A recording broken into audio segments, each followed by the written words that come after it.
Everybody, and happy Tuesday. Thank you all so much for tuning in to the PHNX Coyotes podcast. Don't forget to hit that like button, subscribe wherever you get your podcasts, leave us a 5-star review. I'm Leah here with Craig. We have Danielle behind the Mac. Petey will be joining us a little bit later in the day, but we're excited to kick things off today to kind of help us process this whole situation. You know, our last 2 shows have been post-game shows that we haven't really been talking about the games at all, and you know, I feel like this is all come at us so quickly, and we're still in processing mode, but we have a very special guest today to help us do that, and we will welcome him in now. Radio host and co-host of 32 Thoughts, the podcast, Jeff Marek joins us. Jeff, thank you so much for joining us. Welcome to the show. Is this a show or is this a therapy session? I'm kind of getting a sort of like get on the couch and snuggle up here, Marek kind of vibe. That's normally the vibe of the show. Yeah, we've had a lot of those, yes. Yeah. Thank you for dimming your lights, by the way, because it does give that sort of relaxed vibe.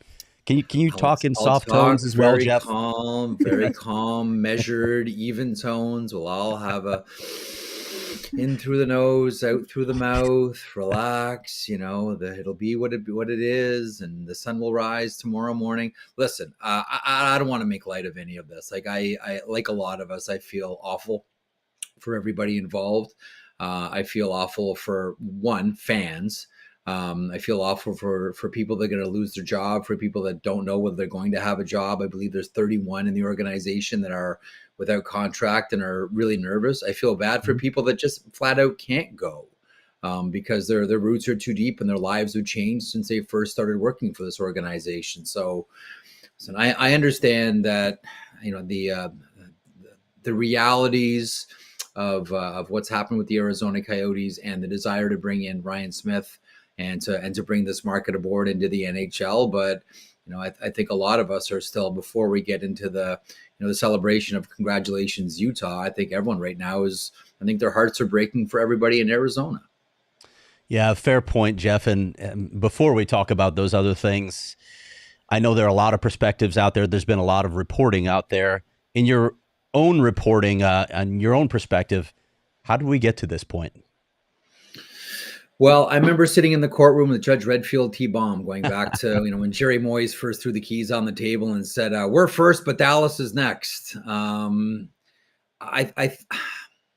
don't want to say that I felt that this was inevitable all along, because I was one of those people that thought and still do think that this can be a viable NHL market. And I think the NHL feels that way as well. I mean, there are certain hurdles that need to be jumped over to get there.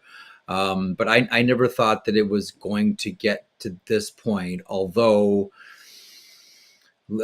after the Tempe vote went the wrong way, I kind of said, uh-oh, and a lot of things changed. Certainly that's how I felt, and that was the vibe that I got from a lot of people that I talked to. But maybe just call me foolish or calling me naive.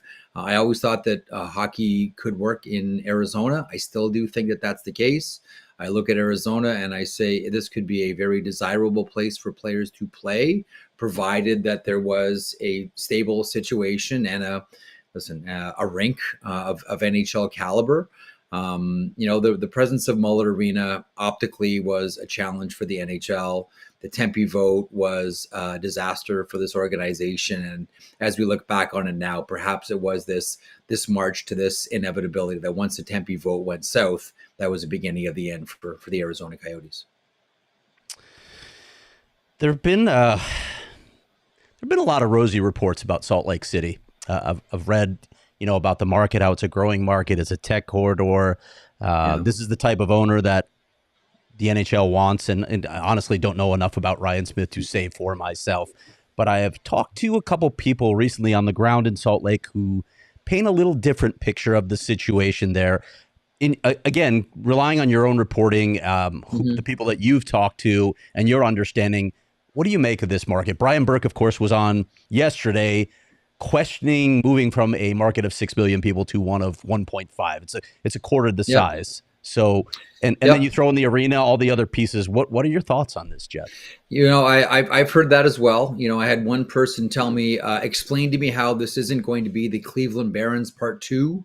I understand all of those issues. On the one hand, though, I think that Ryan Smith is someone that the NHL covets greatly. And I think that, look, Elliot and I did a piece with Ryan Smith last year. Right. And I don't think that he would have done that were it not with the blessing of the NHL.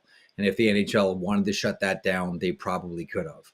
I think that the NHL very much wants him as part of their mix. And I think that the NHL, let me just fix my camera here. There we go. I think the NHL very much wants Ryan Smith part of their mix. And the NHL very much wants someone who has a certain energy and a certain youthfulness and someone that can help invigorate the NHL, to say nothing of the fact that, he's a very wealthy and successful businessman. I think that the main thing here outside of Salt Lake City itself is they want Ryan Smith in their mix. And I kind of get the feeling that no matter how they do it, they need to get Ryan Smith under the tent here. Will Salt Lake City be a viable market for the NHL? I don't know. I've heard everything from, yes, this is going to be a slam dunk. This is going to be another in this string of home runs that the NHL has hit from Vegas to Seattle, and they're crossing their fingers for Salt Lake City now, to the previous text that I got show me that this isn't going to be the Cleveland Barons Part 2. So I'm not there. I've never been to Salt Lake City. I know it only sort of by way of reputation and people that have been there and people that know it better than I do. I still think that as far as I'm concerned, jury is out. I'm not making any pronouncements on whether this thing is going to be successful or not yet. Jeff, relocation is, it's pretty much an extraordinary event. It's only happened once in this millennia, and multiple relocations is even more rare. The NHL considers the New Jersey Devils the only team to relocate multiple times. I'm just curious, from your point of view, how much blame lies on the NHL with this whole situation as well? I don't know. The NHL's kind of gone out of the way to keep this thing afloat, right? Including financially floating the Arizona Coyotes for a number of years as they tried to find owner after owner. I've always, and I've asked the commissioner this question a number of different times. How do you decide when a market is done? And this was around the time that the Atlanta Thrashers were moving. Before the Atlanta Thrashers moved to Winnipeg, was very much in doubt whether they were going to survive in that marketplace. And he said, well, the formula is simple. Once there's no one there that wants to own it, that market is done. And Gary Bettman has always believed and felt that Arizona could be a viable market. Is he closing up shop or tucking tail too soon? Listen, we've been talking about this story and the future of the Arizona Coyotes going back to 2009. And I know that there's been a lot of frustration out there about, just shut it down, just close it. There's a couple of things here. One, it's that he's always fought for. And, going back to the jobbing.com days, arena days, I've always been of the mind, and I don't think I'm in the minority here as well, that when a community builds a rink for the NHL, there is a certain loyalty that comes along with that from the NHL. And I think that went a long way for the commissioner in this one. Was pride part of it? Once the NHL had dug in their heels, yeah, probably, maybe. But I just think that they looked at it and said to themselves, if we're going to be, a capital N national hockey league, we need to have all the big markets. And when we're executing national sales, and they're going to come around to say, well, do you have anything in Arizona? We want to be able to say yes. So I'm not going to pin the tail on the NHL on this one for why the Arizona Coyotes are moving here. There's a number of fingers you can point in a lot of different directions, I think. But I do think, and I do believe this one, that the NHL is not quitting on this market right now. It's more just a pause, and they really do want to go back, and they still see value in Arizona, and eventually that the Arizona will have a team again. I want to follow up on that because you cannot Sure. possibly question Gary Bettman's commitment to this market. We joked a while back. I think I wrote the lead that sort of became a thing, that this is bizarro world out here because it's the only market that boos Wayne Gretzky and cheers Gary Bettman. He has done so much that people have talked about actually erecting a statue of him in front of the arena when it gets built. That said, Yeah. Jeff, who vetted these ownership groups that have owned the Coyotes over the years? That's the NHL, and that's something that, listen, this has kind of been a consistent story in the NHL going back to its inception in 1917. And not that I'm going to make Gary Bettman responsible for something that happened when, the NHA transformed into the NHL, but I mean, the entire league was initially predicated on a double cross with Eddie Livingston. But here endeth that history lesson. I mean, it's the NHL that vets these owners, absolutely. And there's been a couple of. Hey, listen, the old joke was always, the NHL has always been the league that, the outside of, baseball, football, basketball, all the majors, where the owners go to prison more so than the players do. This is, the NHL vets them. Have they stepped in it a couple of times? Well, yes, of course they have. But the short answer to the question is it's the NHL who vets these people. Yeah. And I guess that's the part that I go back to. Like, I'm not sure the NHL is entirely blameless when you look at Steve Ellman, when you look at the Ice Arizona fiasco, when you look at Andy Barraway, and now Alex Meruelo. Is it that hard, I guess, to find a good ownership group for this situation because of the challenges inherent here? Yeah, I mean, I would go back to the idea that, in that situation where the NHL was controlling the Arizona Coyotes, I mean, if the alternative is to pull up stakes and move, relocate, or fold, as opposed to, believing what you believed about all those people and entities that just pointed out, and maybe hold their hand in the process, what's the better way to proceed here? Mm-hmm. Not taking the NHL totally off the hook, but I mean, this was an organization that was in a very precarious state for a lot of years. And there have been a number of times where people have talked about, like, are the Arizona Coyotes going to dissolve? Are we actually going to see that? Will there not even be a relocation? Like, it hasn't been perfect at all. A lot of the ownership situations have been, to be kind, questionable. But I think that at every turn, they've kind of scrambled to hold on to anyone who would try to keep this thing afloat and try to provide some type of vision for the future of that team.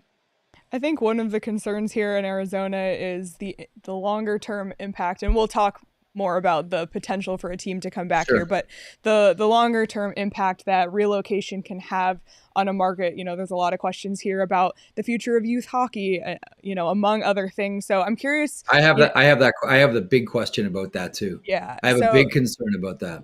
Yeah. But with, other markets who have lost teams, Winnipeg, Quebec, Atlanta, do you have, any insight or maybe even anecdotes on just the impact of those markets losing their NHL team? It's a scar. Make no mistake about it. It is an absolute scar. And you see all of a sudden, like when teams relocate, all of a sudden, like I know that it didn't really sit well, with Winnipeg Jets fans to find out that, the Arizona or then Phoenix Coyotes leading scorer was Dale Howardchuk. Like, that stings. Like, that's tough. And, Atlanta goes to Winnipeg and, they're forced to admit that, their leading scorer is Ilya Kovalchuk, not Dale Howardchuk. Like, these things leave really deep scars into fan bases. Like, I grew up in the era, you mentioned the Quebec Nordiques a second ago. I grew up in the era where that was, for my money, the greatest rivalry in the history of the NHL. Like, there was nothing that burned or existed on as many different levels as the Montreal Canadiens versus the Quebec Nordiques. It was, two different types of Quebecers against one another. It was, beer company versus beer company. It was English versus French. It was so many different things that played out on the ice. And when the Quebec Nordiques left, I mean, that left a deep scar. And to this day, I mean, how many fleur-de-lis jerseys do you see still populating the NHL? You still see tons. And you still see, I remember we had Patrice Bergeron on the podcast last year, and he was talking about only playing for the Boston Bruins in my entire career. And Elliot asked him, like, well, if the Quebec Nordiques got a team again, would you play? Because he grew up a huge fan of the Quebec Nordiques. Would you go back? Would you play one more year? And he said, that might be the only team that I would. Like, there's a fierce sort of pride that comes along with it. And I think it really does leave a scar in the psyche of the fans that stay behind as the team leaves. And you can't follow them anymore. You can't say, well, that used to be us and I'm going to be a fan there. No, there's like this empty, there's like a gut punch. There's an empty feeling that sports fans have. Like, listen, I know you guys. I know how everybody feels in Arizona about this, like really good hockey fans. And I think of all the hockey kids. Like I remember, talking to Daniel Briere about Arizona. I mean, I live just outside of Toronto. I've talked to Austin Matthews numerous times about Arizona hockey and wanting to go and, watch two things. So I just mentioned Daniel Briere. He was one of them for Austin Matthews. The other was the Zamboni. Like simple things like that. And that dovetails into your other previous point about youth hockey as well, Leah. Like there's a legit concern there, but it does leave a real negative burning stamp. But at the same time, I mean, you look at how Atlanta's starting to react about the idea about getting a team again. And I'll tell you, like Winnipeggers, you talk about Gary Bettman being popular in Arizona, like Winnipeggers got, their team back, a lot to do with Gary Bettman. So when it does kind of come back a second time, and again, we do believe it's going to come back here to Arizona. Once you lose something and you get it back, you tend to embrace it that much more. It doesn't, I'm not offering anything that's going to console anybody right now. But once you start to get that sort of chumming of the waters that a team might be coming back, it is a wonderful feeling. And I think we all hope, and I think deep down, we know that the NHL will go back to Arizona at some point. Doesn't make the scars go away, though. Those will always be with you as a sports fan. Yeah, very true. I want to get your thoughts on something that I feel like is sort of widely debated, and it was even debated with the Jets moving here to Arizona. Who owns the Coyotes history? Who gets to keep it? Because we've kind of seen a mix, like here. Especially with this going dormant, right? Like it adds another wrinkle to the whole thing. That's a total weird one. And I wish I had a great answer for you, but I don't. Technically, the organization going dormant, the record book. It's funny, too, because we talked about this on the podcast the other day. Someone wrote in an email about it and asked that very question. Can't they just give the history back? Like, can this now go back to the Winnipeg Jets, even though the Arizona Coyotes still exist as a franchise, albeit a dormant one? And then there'll be an expansion team that has a history that's already baked into the pie here. Like, this is kind of virgin territory here for a lot of people. My initial gut reaction is it goes to Salt Lake City, but then the presence of it being dormant complicates that. And it's still early, and I haven't had a real good chance, I don't think anybody has, to think through what happens to the history of the Arizona Coyotes. Like, where do Shane Doan's records exist? Are they on pause for the next 5 years? Are they on hold, or do they exist in Salt Lake City? Don't know. So if we do get to the other side of this, and a lot of people have expressed confidence that it will happen at some point or another, what do you make of the wisdom of giving Alex Meruelo another chance, given all the missteps? And I realize there may be legal reasons why this is happening, but what do you make of the wisdom of that decision? I make of that the NHL has gone out of its way to make sure that all of this doesn't end up in court. That this is this is an extremely sensitive move. Because let's not forget too, this isn't someone throwing the keys on the table. This isn't Atlanta with 7 different owners at each other's throats and completely dysfunctional and throwing the keys on the table and saying, we're more interested in basketball anyway, you take this. This is different. So I think that whether it's the, $1 billion price tag, whether it's the, the window provided he hits certain benchmarks to have a right of first refusal on an expansion team to Arizona. By the way, as an aside, I wonder if that's transferable, because if it is, that's another value, which turns a regular home run to a tape measure. The right fielder doesn't even bother to look at the ball leave the yard because it's so obvious that it's going out of the stadium for Alex Meruelo here. I think the NHL has gone above and beyond to make sure that lawyers will be involved in the deal, but I think the NHL is going above and beyond here to make sure that there are no lawsuits coming out of all of it. And I think baked into that deal is giving Alex Meruelo the right, essentially the right of first refusal, provided, a rink is constructed, win the land, all of it. I think that's mainly done to keep as many lawyers at bay as possible. Yeah. Do you agree with that, by the way, Craig? I'm curious what you think. Like, am I reading that right? Because that's what it feels like to me. Yeah, that's my understanding of it as well. But the idea of transferability is interesting to me as well, because you're right. Wow, what a position that would be for Alex Meruelo. Let's pause on that. So let's say, goes to auction and Alex Meruelo, wins the land, like wins the auction here. How valuable is that to someone? Yeah. That's incredibly valuable. And if you can transfer that, what's the price tag? Yeah. And again, I haven't seen the agreement. We don't know. Like none of us know. That's just one thing that I wonder about. If that is transferable, holy smokes, what a deal this turns into. I mean, it's already a deal that I think a lot of people are looking at and saying, like, even people in the NHL. Like, I was thinking about this the other day and mentioning it on the podcast. Like, if you're a team that's written a lot of revenue checks for a lot of years, revenue sharing checks for a lot of years, and you're seeing Alex Meruelo with this deal that includes $1 billion, what's going through your mind through all of this? Like, this is a major, major win for Alex Meruelo here. I'm not sure I'll get an answer to that at a news conference that I think is coming very soon, but I'll ask the question nonetheless. But beyond that, and I understand the legal ramifications, the legal reasons behind this decision, this part of the agreement. Have you set Arizona up for success in expansion if you bring back the same owner that lost the team in the first place? And as we know, there have been some very public missteps by this ownership group. Don't disagree. I don't disagree at all. I wonder, just to be blunt, I wonder if Alex Meruelo can pull it off. I really do. I know, Craig, the last time that you and I spoke on my radio show, you talked about how this is in some ways, ego driven, and Meruelo wanted to prove or show that he could do this. I don't think that you rise to the level where Morelo's at right now in business without having that.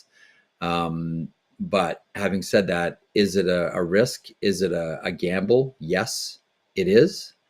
But I think that's why all throughout, the next however many years here, there'll be very stringent timelines on some very, very specific deliverables that Alex Meruelo will have to hit. And that's why I wonder if this thing is transferable, because if Meruelo is just looking for the tape measure home run here, win the auction, take that whole package to market, and then he doesn't have to worry about the headaches of bringing in a team. And here comes a new expansion squad and I'm paying back $1 billion. All of a sudden, that's kind of go away money, isn't it? Yeah. Yeah, it could be. Yeah. Well, let's end things on, I guess, more of a positive or sweet note. And we want to hopefully you have a positive who knows? one. I actually don't know what you're going to say. But we wanted to ask you just what are some of your Coyotes memories? I had a wonderful time at jobbing.com arena a number of years ago. So I was doing a radio show in Toronto called Leafs Lunch, and I was on vacation for a week, and me and my ex-girlfriend flew to Vegas and spent a couple of days there. And then we were going for a drive, and we were back and forth. We're going to go to Grand Canyon. We're going to go to Hoover Dam. And we ended up going through the Hoover Dam. I wanted to spend a couple of days in Sedona because I'd always seen pictures of the Red Rocks and how gorgeous it is. And I wanted to go to Sedona. And I was talking, I was on the phone when I was in Vegas talking to Cliff Fletcher, who was with the Coyotes at that point. And he said, look, you're so close. Calgary was in town on, I think it was Wednesday or something like that. He said, why don't you, I'll get you a couple of tickets, set you up like right at center ice. Why don't you come down and see a Coyotes game?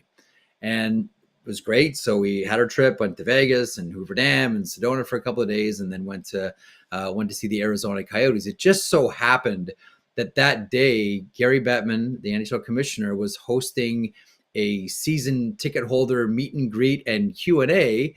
I just thought like, oh wow, this will be. And I've talked to Gary all the time at that point, just coming off of the NHL lockout at that point.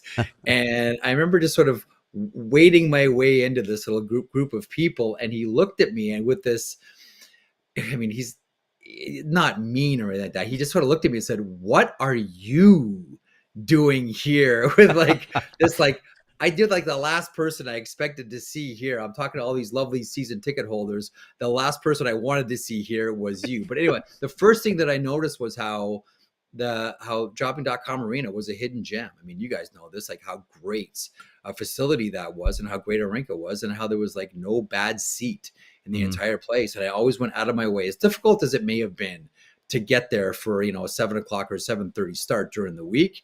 It really was a wonderful arena and a great place to see a game. And it was Jerome McGinley and Sean O'Donnell who had just a doozy of a tilt that game as well. So Flames and then Phoenix Coyotes, again, and O'Donnell having a beauty. So that's probably my favorite personal memory of the Arizona, then Phoenix Coyotes. Well, thank you for sharing that memory, and thank you for sharing your time with us today as well. We really appreciate your insight, and we'll hopefully chat with you again soon. Listen, I really wish I had better answers for you, but at this point, like I'm with everybody else. All I have is, questions, and you just hope that you get that, that midnight reprieve from the governor, and that something miraculous happens here. But it seems as if we're marching towards an inevitability here. I just wish I could offer anyone any type of words of comfort. I do want to make mention specifically the Arizona Coyotes program. As I've been told and understand it, is a wildly successful program. I hope that continues. I know the Coyotes did a lot of sponsorship work around the Junior Coyotes program. These are two rising programs in youth hockey in North America, and I really hope that they continue to thrive. I know a lot of parents are concerned and have a lot of questions. I know players are concerned as well, and that's the one thing that I always think about through all of this too. Like, I remember being a kid and watching Lanny McDonald getting traded to the Colorado Rockies. And that like ripped my heart out. I was like 8 or 9 years old, but the team was still there. I can't imagine what goes through a little girl or boy's head when their favorite sports team leaves. And I think of them, and I think of all the people that don't know whether they're going to have jobs next year that work with the Arizona Coyotes organization. So I wish I had better, more comforting words for you, but like anyone else, I mainly have questions. Jeff, a personal message before we let you go. Just wanted to thank you for all the contact over the years. Thank you for your professionalism, for your incredible insights, and again, thank you for speaking in hushed tones today to help us through this moment. So, Craig, dude, like you're the man. Like when I come, you know me. Like how many times have I bugged you to come on various radio shows or podcasts? Like there's an Arizona issue, Craig Morgan. There's an Arizona, Craig Morgan. Like I don't even have to. It just comes off your lips so easily. So, thanks for providing so much great coverage of this team for so many years. And Leah, it's been really nice getting to know you too. And I feel for everybody there. I know you two are putting on a very brave broadcast face through all of this, but I know that this is a tough one for everybody. So, be well and take care of one another. Okay. Thanks, you, Jeff. Thanks, Jeff. Really appreciate it. Thanks, you too. Well, thank you again to Jeff Marek for joining us and spending some time with us to talk about what about the pandering at the last 30 seconds there? Hey, Jeff, why don't you tell me how wonderful I am? Well, we kept you off screen on purpose. So. Yeah, we left you in the green room.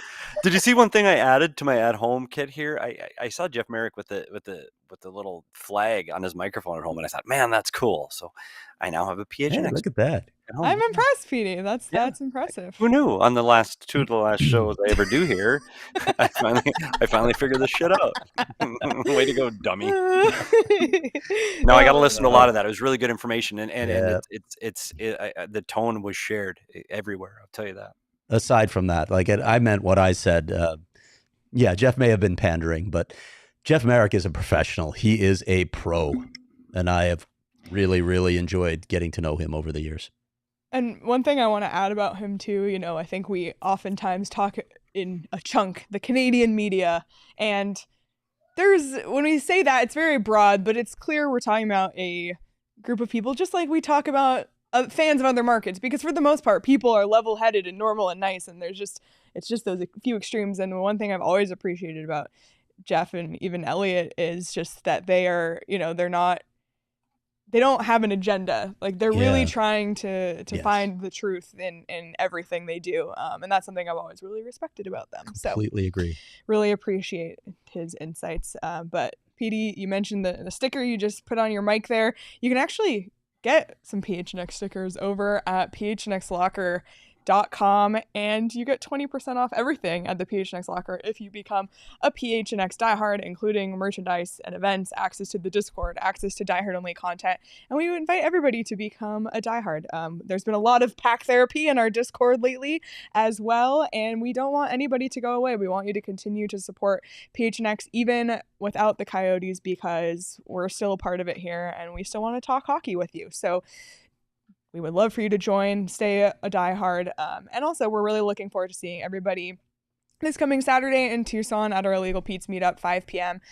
at the Illegal Pete's on University. And then we will go to the Roadrunners season finale after that. So looking forward to seeing everybody there for that. And, with just a handful of games left in the regular NHL season, one more Coyotes game remaining, why not make it a little extra fun and do some action over at Prize Picks. Petey and I have been having a blast with Prize Picks. I've been loving Prize Picks. I think tomorrow night's game is going to be a fascinating one. I'll probably have a Prize Picks thing on there as well, picking high, more than or less than on a number of different things in that game. You pick ones from the Coyotes, from the Oilers, put it together, and you can win yourself some money. It's super, super, super simple and easy to use. A daily fantasy app. So go to prizepicks.com/PHNX and use code PHNX for a first deposit match up to $100. That's prizepicks.com/PHNX and use code PHNX. Pick more, pick less. It's that easy. And then take those winnings and take that money to Desert Financial Credit Union for more than 84 years. Desert Financial has been Arizona's largest and most trusted local credit union. The Desert Financial team are there to help you find your financial solutions and tailored to help real people achieve their real financial goals and dreams. Look to Desert Financials for checking and savings accounts, mortgages, loans, credit cards, investments, and for old men like me, it's almost time to think about retirement, maybe sooner rather than later. Join a credit union that's committed to giving back to the community and sharing success with its members. When you open a free checking account online, get $200 in bonuses. Get started by visiting desertfinancial.com/200. All right. Well, Petey, one of the reasons you're at home and not here is because you were in attendance at the last ever, for now, in parentheses, Arizona Coyotes practice. I kind of want to hear from you because I know you had some thoughts on that experience. Yeah, there was a definite tone there today. I mean, there was a lot of emotions, and surprisingly enough, there was a lot more media than normal today, local and a couple of national reporters. And this is ironic, and I'm just going to share it with you.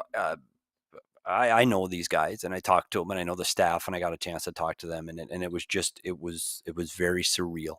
It was numbing, and the first time, again, and this is starting to hit every day. It hits a little different, and this one to me today hit really hard, and I felt really empty today watching this because I saw a lot of my friends, and I won't say who I talked to, but there are people in this organization that are very unsure about their own future, and they're scared, and they don't know what happens tomorrow. And that's hard. The mood of the players, it's different. It really was. And I know we're painting this, they're angry and mad. I think it's almost a resigned, this is what we're doing and we're going to do it. That's what players do. Okay? It is what they do. We pack up, we move. Listen, and there's some positives, right? There's some positives for the players to get out of, the insanity of playing here for the past few seasons, and all the things that they've had to deal with, all the crap that they've had to deal with playing here. There's some excitement about that, I'm sure, but I know because I've talked to them. I've talked to a lot of people around them as well. Yeah, there's some sadness. For sure. They love Arizona, Craig. They love this city. They love the weather. They love their homes here, and there is absolutely that. But one thing, I'm not sure how this is going to come out. well, I won't temper my words. And this is just, I'm not attributing this to anybody. I'm not even saying this is reporting. There is an anticipation that they will be treated differently by a different ownership group away from the arena than they have been treated away from the arena here. 100%. And the expectations are that they will get help in the community, that they will have a source to lean on within the community at the ownership level that I don't know if they ever felt that they had here. And that's unfortunate, that people feel that way. They shouldn't have to feel that way. They should be, they should be welcomed with open arms and everything you can do on or off the ice for your franchise, your players, your team, your staff. It was sad watching these guys leave the ice for the last time. Unfortunately, I'd planned, if people saw me on Twitter, that I know we tweeted out from our beat account that I'm going to be there with all this information. Coyotes PR was very specific today that this was hockey only related questions. We only had access to 2 players. We could not ask them anything about the situation, the deal, the city, Salt Lake. And so it became very canned, and not in a bad way. I don't mean that at all. It was just not the right time and place, and the players didn't want to talk about it. We talked to Lawson Krause, and you could see it. You could really see it on him. I mean, he alluded to some things during his interview, and it was hard on him. Or Alex Kerfoot, his first year in the desert, different. It was different. I don't think he's excited to leave, but I think you could really see it on Lawson Krause's face.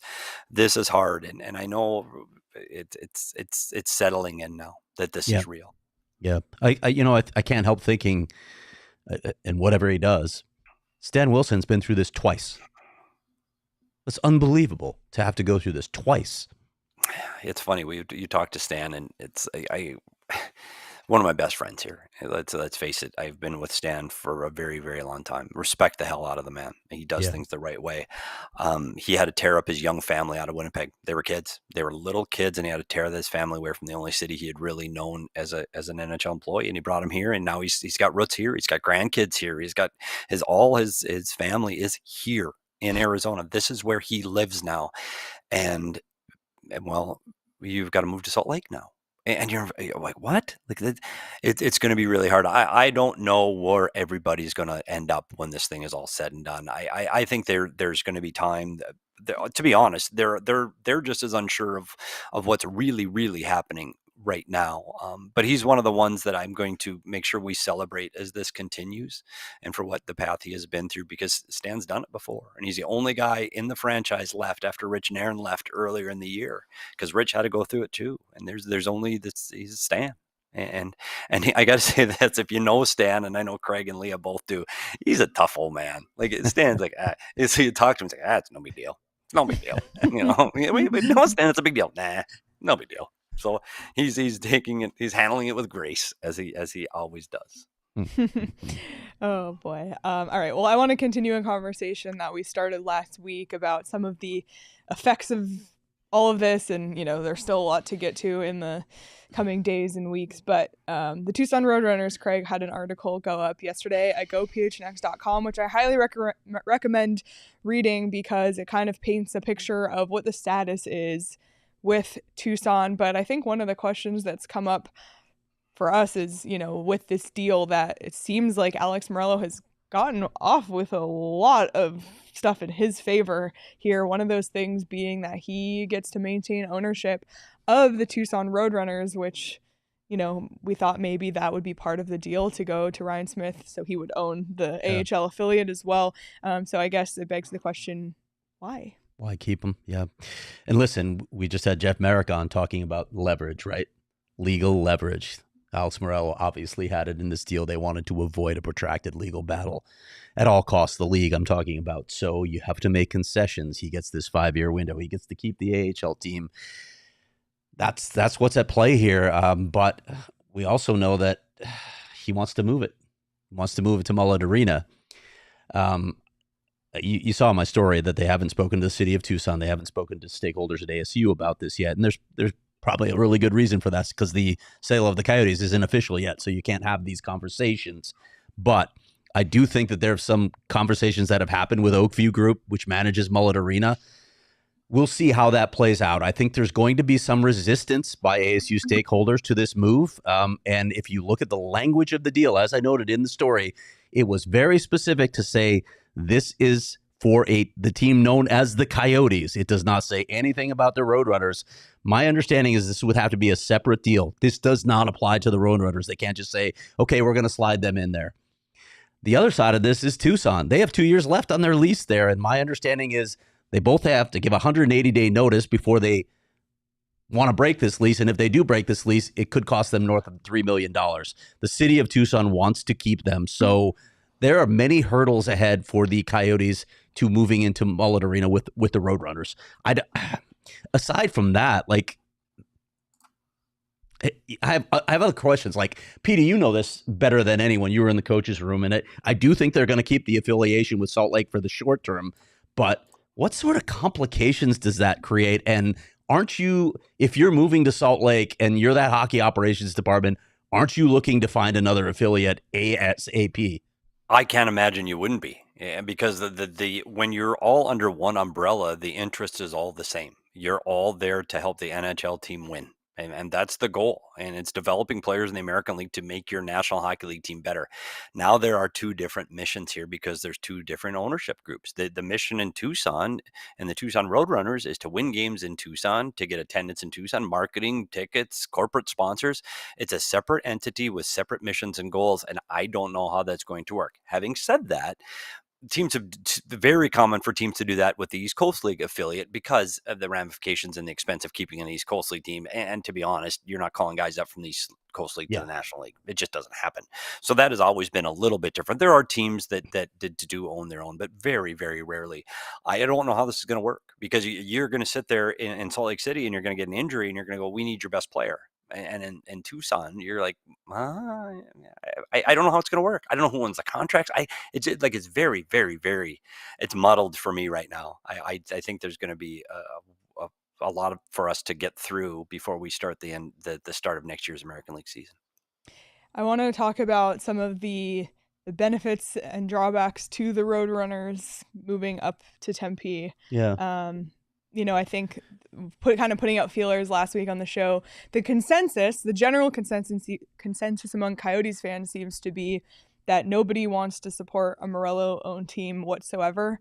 I just talked to some media down in Tucson on the radio there, and they certainly don't want to see the team leave Tucson. And when you read your story, Craig, talking about the impact the Roadrunners have had in that market as well, as far as developing youth hockey and interest in hockey. So what do you guys think as far as the pros and cons? I mean, the reason that they would want to move it here is both to maintain some sort of connection to the hockey base here, right? To the hockey fans here. Give them something, maintain that while you work on acquiring the land and building the arena and bringing the Coyotes back. That, and then the other piece is trying to help support the youth hockey market. My understanding is they're going to continue everything that they've done in terms of supporting the youth hockey market here in the Valley, which is encouraging to hear. We'll see how it actually plays out.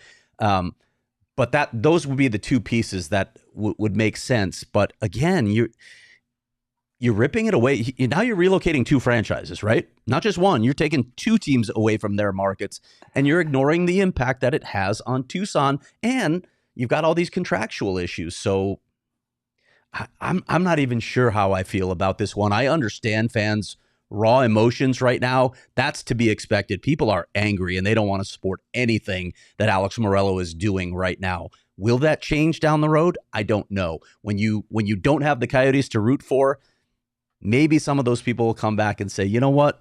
I am going to go watch the Roadrunners. It's a cheaper ticket. It's still hockey. Yeah, it's funny because we've all been to American League, all three of us. Leo worked for the team in the American League. And the fan base down in Tucson is growing every year since they've been down there. They're now following a team that's very good and going to potentially have home ice in the playoffs, depending how things go over the next 3 days. But they're hopeful to get home ice in the playoffs. They're building there, and they're going the right direction. And they're as important to that community as the Coyotes are to this community in terms of youth hockey and to be relevant, the economy of downtown. Like, it brings hotel nights to the city. It's important to Tucson. I'm not sure how I feel either, Craig, because I think it's important there. I think the TCC is a great environment, and the American League fan is a different fan than the National Hockey League fan. It just is. And you talk about it, Craig, you talk about cheaper tickets. Absolutely. Now, will they be cheaper in Mullet Arena? I don't know. Like, I don't know. There's so many unanswered questions, but to think that an American League team, the Roadrunners come up here and all of a sudden the mullet is full again with the same excitement and fervor that it is today, I'm not so sure. In the Phoenix metro area, there are so many other things to spend your entertainment dollar on. In Tucson, you're the big boys in town. And it's just, man. And one other thing I thought of today when people were asking me at the ice den is it's an ASU building. ASU runs that building. You know when ASU plays?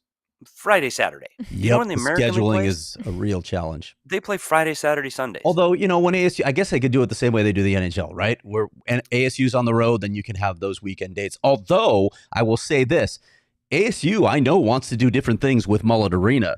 So if you're thinking, we can just replace the NHL dates with the AHL dates, don't be so sure, because the ASU may have other plans for those weekend dates, and you may end up having to play in the middle of the week. I don't know how all that's going to work. I don't either, Craig. And I'm going to take you one step further. And this is, again, I'm not sure I don't know how far down the road they are on this. And I think, to your point with ASU Regions, I don't think they're far at all. I don't think they're thinking in their meetings, meaning the Arizona Coyotes in their meetings, here's what we're going to do.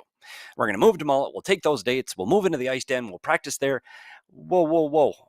Cool your jets, Turbo. I'm not sure what appetite the ice den is going to have for this either.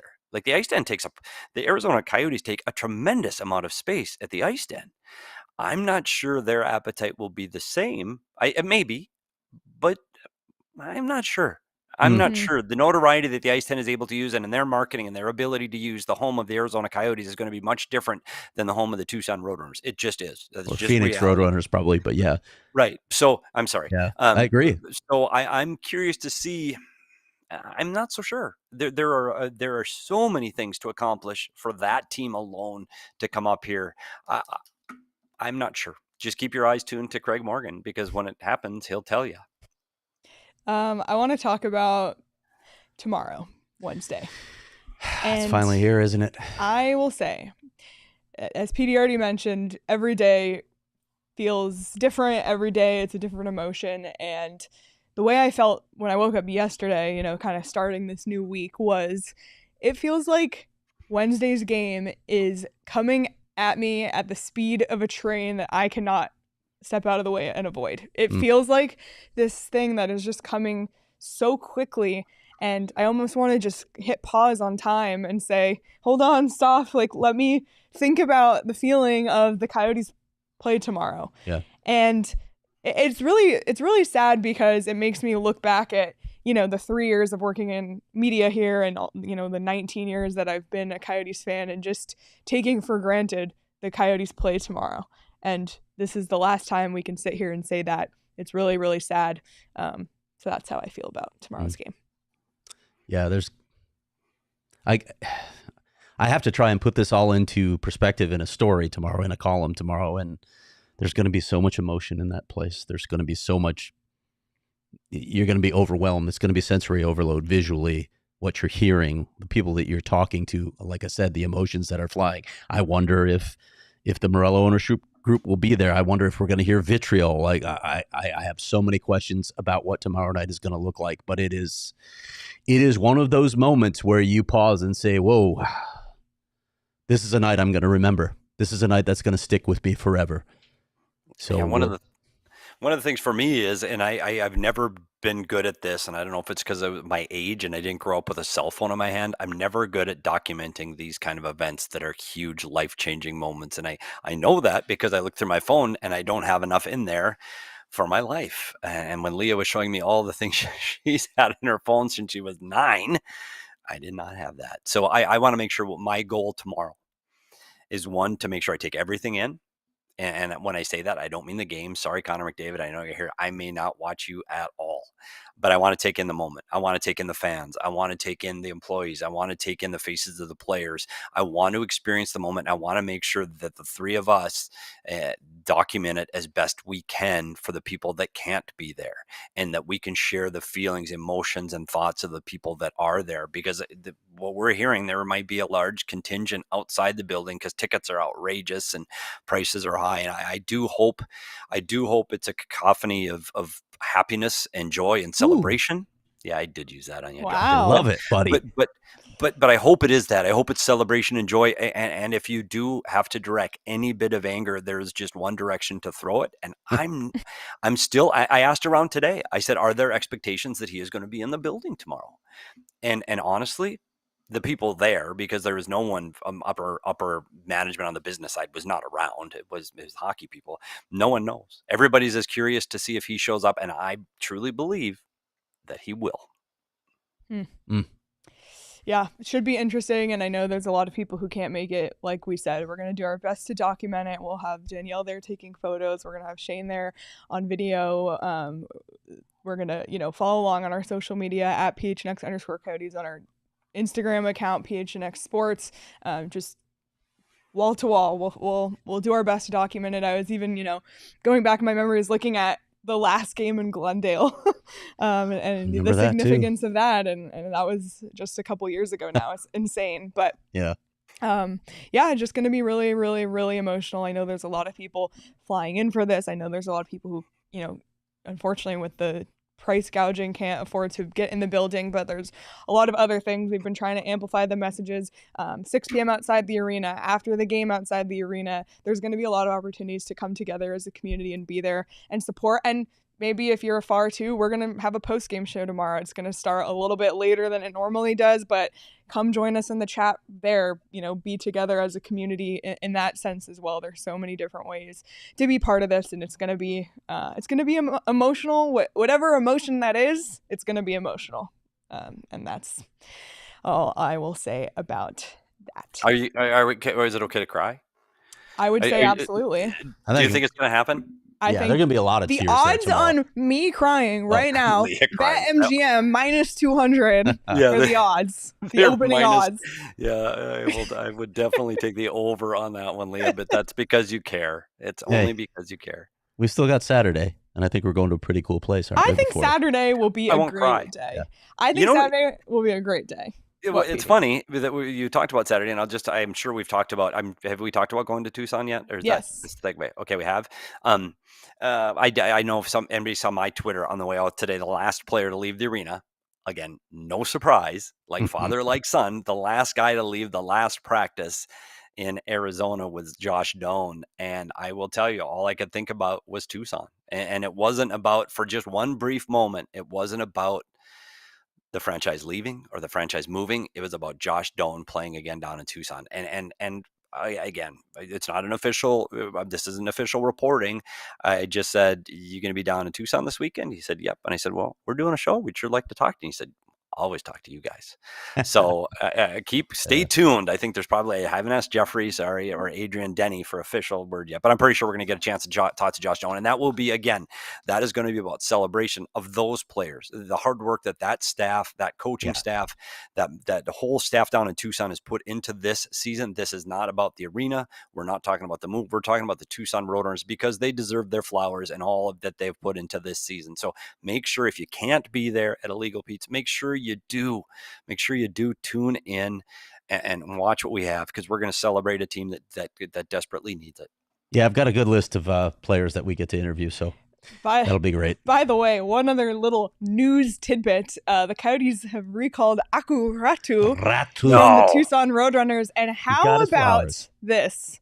Making your NHL debut in this setting, in this game tomorrow. Okay. Are you kidding me? Yeah. On an emergency? Was it on an emergency basis? No, they sent Unique down and called up. I've been reporting all along that he was going to get recalled. He was going to get a reward as well. And we got to the last game. I'm like, yeah, I'm going to be wrong on that one. And here he is. Go ahead, Aku. Here you go. Take your solo lap on this game. Exactly.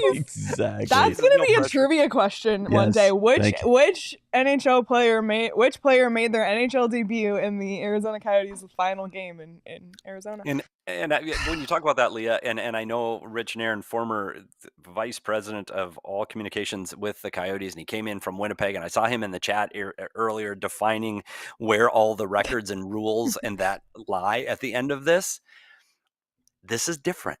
It is different. This is different, because when we talk about these other franchises, the Winnipeg to Arizona or Atlanta to Winnipeg, those franchises moved. This is not that. This is the franchise going dormant. At least that's what I even heard today at the rink. This is different.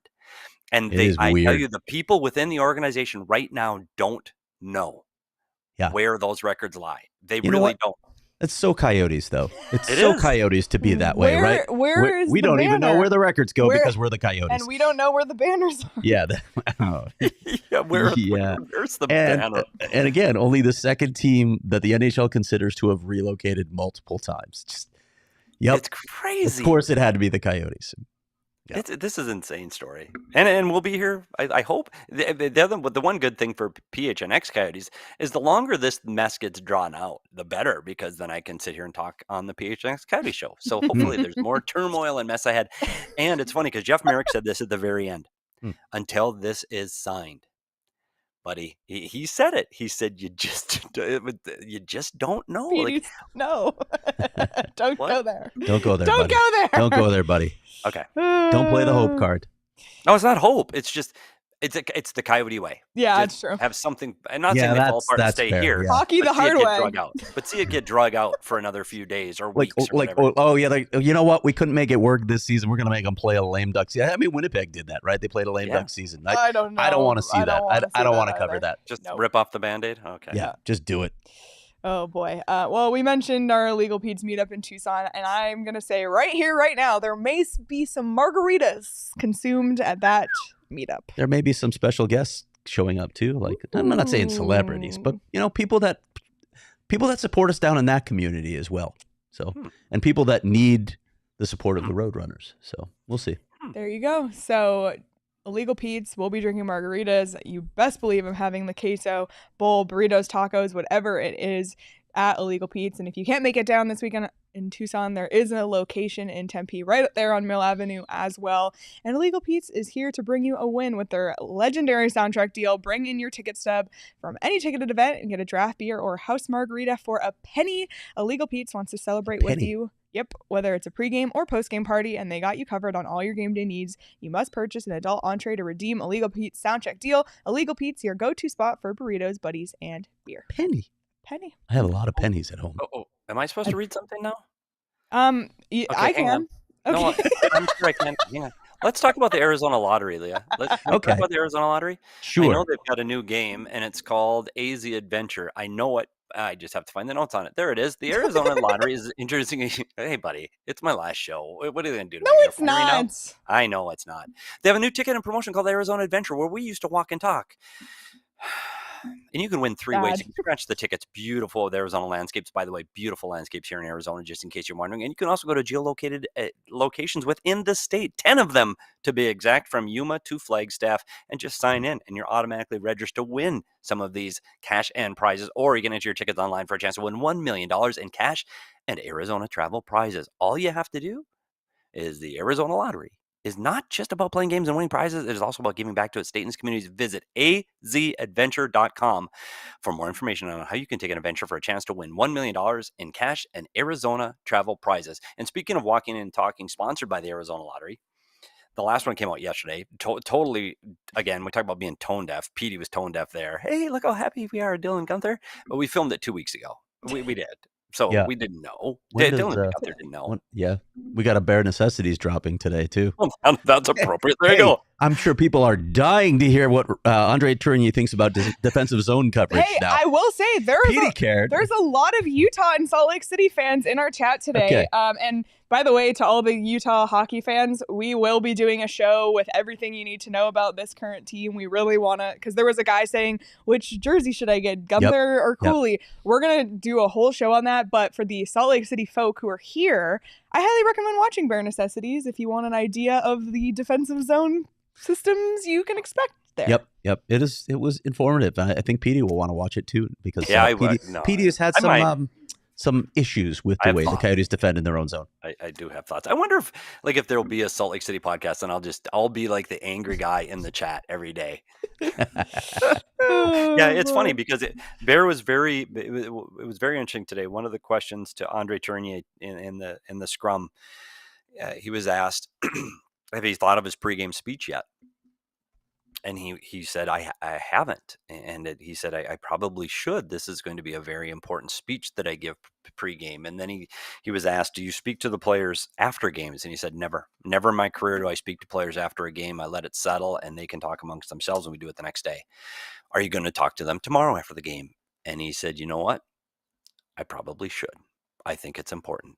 Thank you. So I would love to be in that locker room tomorrow to see what Andre Tourigny has to say, because we've talked about him as a coach and how he connects with his players, and the communication with his players is so important. This must have been so hard for him because he didn't have answers, and he couldn't tell them what was going on because he truly didn't know. And so his job, he said today, is to go out and try to win a hockey game. And he was very emotional when he talked about what this meant to Arizona. He wants his team to leave it all out there on the ice tomorrow, to leave it all out there on the ice for this fan base. I'm curious to see how this game goes. Edmonton's better, but it's hard to beat Will. So we'll see. And I want to see what the team does the second the buzzer goes, what the reaction is going to be like in that arena for that moment. Do we know if McJesus is playing?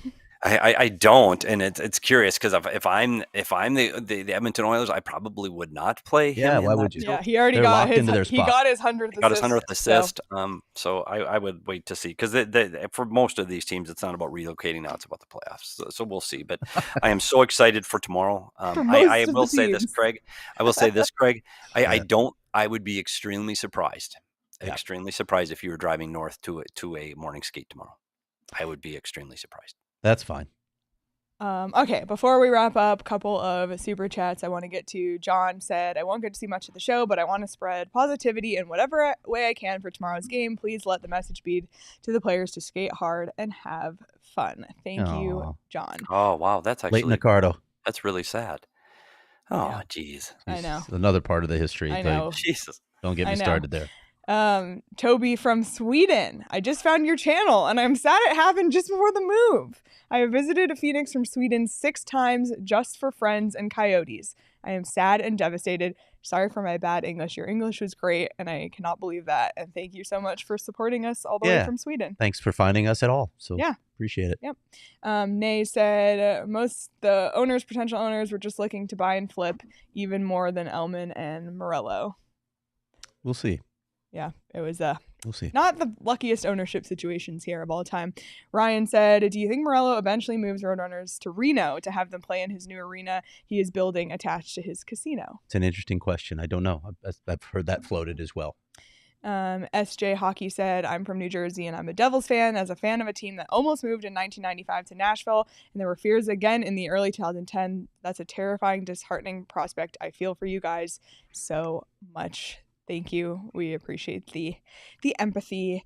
And Random Video said, has it hit you that you will no longer ever see an Arizona Coyotes game in person ever again after tomorrow?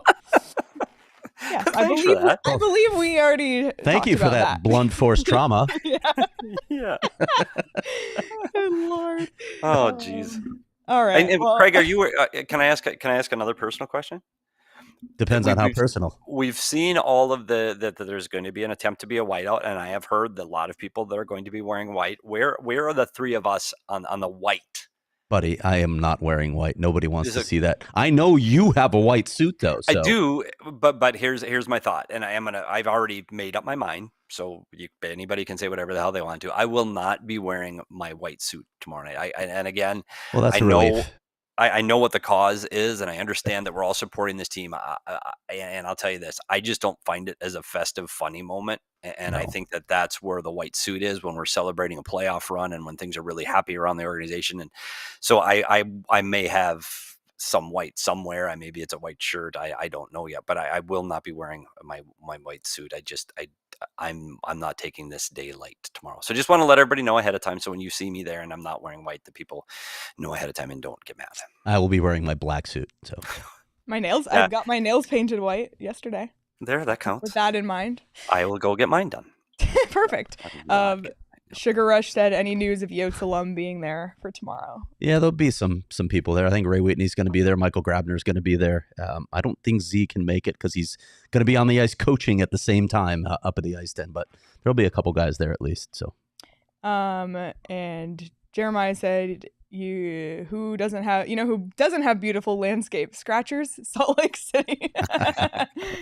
there is beautiful landscape. There's crazy beautiful landscape. I will say that. They need to get on that with their lottery.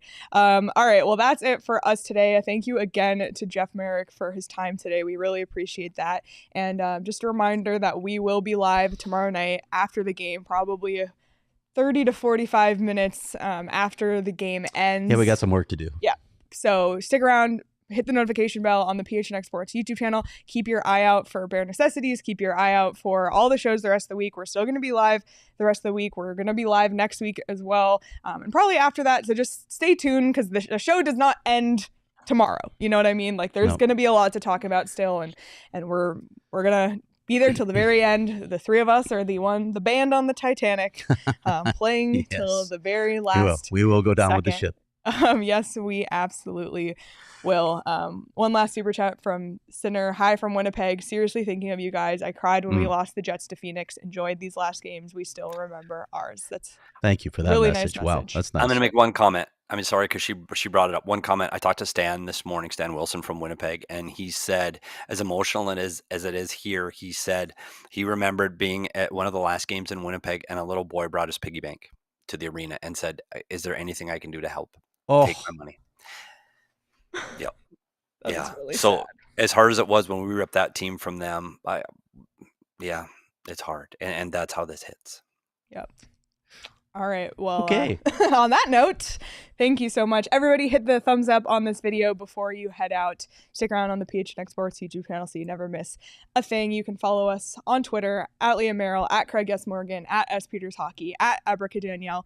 Follow the show on Twitter at PHNX_Coyotes. And everybody save the date, Wednesday, April 24th, for a big event at Four Peaks. More details to come. Big bash. But pencil it in right now. Wednesday, April 24th, 6 p.m., 7 p.m., in that range.